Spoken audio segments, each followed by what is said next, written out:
China sedang dalam perjalanan menuju kekuatan sepak bola terkuat di dunia.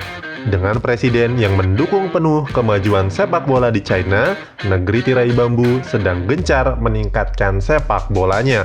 Target besarnya adalah menjadi juara dunia pada tahun 2050. Beragam strategi coba mereka lakukan untuk mewujudkannya. Cetakul kali ini akan membahas strategi-strategi yang membuat bangsa lain menjadi iri.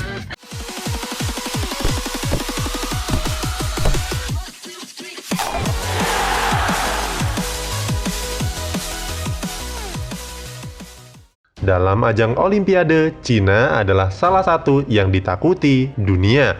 Mereka adalah tim terkuat dalam cabang olahraga bulu tangkis, angkat besi, tenis meja, renang, dan taekwondo. Namun, dalam urusan sepak bola, China bukanlah kekuatan terbesar di dunia sepak bola. Bahkan, Cina tidak termasuk dalam hitungan tim-tim terbaik di Asia. Masih ada Jepang dan Korea Selatan yang menduduki tata tertinggi sepak bola se-Asia. Negeri berjuluk tirai bambu itu terbilang cukup tertinggal kalau harus dibandingkan dengan negeri sakura dan negeri ginseng. Hal ini bisa dilihat dari raihan prestasi secara internasional. Tiongkok baru sekali lolos ke Piala Dunia, yaitu pada tahun 2002. Itu pun China harus terhenti di babak penyisihan grup dengan tanpa 1 poin dan tanpa 1 gol. Berbeda dengan Jepang dan Korea Selatan yang menjadi langganan perwakilan Asia di Piala Dunia. Bahkan keduanya menjelma sebagai penantang serius bagi negara-negara Eropa yang lebih dijagokan. Dalam beberapa tahun terakhir, pemerintah China mulai berambisi untuk mengembangkan sepak bolanya ke level dunia. Di tahun 2020 ini, mereka menargetkan ada 50 juta pesepak bola asal China. Targetnya, tahun 2030 mereka ingin menjadi raja di Asia. Sementara tahun 2050 ingin menjadi yang terbaik di dunia, sekaligus menjadi kiblat sepak bola internasional. Tidak seperti Indonesia yang selalu menargetkan juara Piala AFF tetapi tidak mau berproses, China merancang programnya secara serius. Cita-cita itu bukan main-main. Presiden mereka, Xi Jinping, adalah orang di balik visi tersebut. Dia dikenal sebagai penggila sepak bola. Presiden Xi adalah salah satu dari sederet petinggi negara yang menggemari sepak bola. Seperti contohnya Presiden Rusia Vladimir Putin, Kanselir Jerman Angela Merkel, Perdana Menteri Italia Silvio Berlusconi, dan lain-lain. Xi Jinping berada di antara mereka.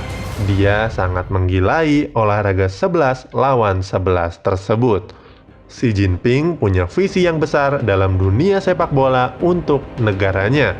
Sejak tahun 2009, Xi Jinping telah membentuk Komisi Pemberantasan Korupsi di China.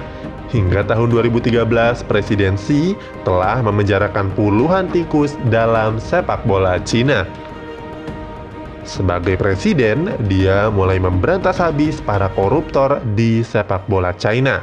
Setelah ditelusuri, praktik korupsi dan pengaturan skor bahkan melibatkan semua elemen seperti wasit, pemain, pemilik klub, hingga petinggi federasi sepak bolanya itu sendiri. Si kulit bundar yang sempat ditinggalkan oleh penonton yang muak dengan mafia bola mulai kembali mendukung sepak bola lokal. Bahkan menjadi 3 besar olahraga terpopuler selain bulu tangkis dan tenis meja di China. Alhasil, investor mulai jor-joran dalam mengucurkan modalnya untuk klub-klub di Liga Super China. Sebagai contoh, ada Evergrande dan Alibaba yang mengakuisisi Guangzhou Evergrande, dan kemudian ada Suning Group yang mengakuisisi Jiangsu Suning, dan Greenland Holdings yang mengakuisisi Shanghai Greenland Shenhua. Kehadiran para grup investasi tersebut membuat klub mendadak kaya raya. Mereka mulai belanja pemain mahal kelas dunia. Sebut saja Shanghai Shenhua yang membeli Carlos Tevez pada 2017, atau Oscar yang diboyong Shanghai SPIG dari Chelsea. Keduanya tidak hanya dibeli dengan harga tinggi, tetapi juga digaji secara fantastis. Saat itu, Oscar digaji sebesar 6 miliar per pekannya, sementara Tevez digaji sebesar 10 miliar per pekan.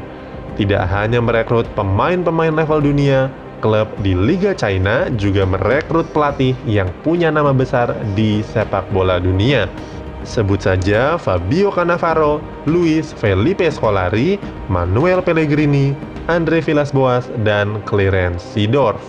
Kelimanya sudah pernah mengarsiteki klub-klub di Liga Super China. Mendatangkan pemain dan pelatih kelas dunia diharapkan bisa memacu pemain lokal untuk lebih kompetitif. Mereka banyak membangun sekolah sepak bola hingga memasukkan sepak bola sebagai kurikulum pendidikan di sekolah dasar. Untuk melatih anak-anak, para guru dan kepala sekolah pun dibekali kemampuan dalam mendidik muridnya di bidang sepak bola. Federasi sepak bola di China mengirimkan staf khususnya untuk memberikan pelatihan tersebut. Program ini bertujuan untuk menjaring bakat sepak bola anak sejak usia dini. Harapannya, China tidak kesulitan dalam menemukan pesepak bola hebat untuk membela timnas. Ditargetkan tahun ini China bisa memiliki 50 juta pesepak bola asal China. Sederet infrastruktur juga telah mereka siapkan, mulai dari lapangan bola untuk anak-anak hingga lapangan standar internasional. Direncanakan, China juga telah mengajukan diri sebagai tuan rumah Piala Dunia 2030 nanti. Kalau rencana ini bisa kesampaian, maka euforia para pemain dan masyarakat terhadap sepak bola semakin terbentuk. Sorotan dunia terhadap sepak bola China juga semakin terang. Apalagi tujuan mereka bukan hanya sekedar menjadi tuan rumah, tetapi menjadi penguasa sepak bola pada 30 tahun dari sekarang. Upaya China dalam mendongkrak kualitas sepak bola negaranya sudah mulai terlihat. Bukan tidak mungkin Tiongkok akan menyalip Jepang dan Korea Selatan sebagai raja di Asia. Bahkan bisa saja mereka menguasai industri sepak bola dunia. Ada pepatah yang mengatakan, tuntutlah ilmu hingga ke negeri China. Sepertinya hal ini juga mulai berlaku di dunia sepak bola, dan Indonesia perlu belajar dari mereka agar tidak semakin jauh tertinggal. Punya pendapat? Tulis di kolom komentar di bawah.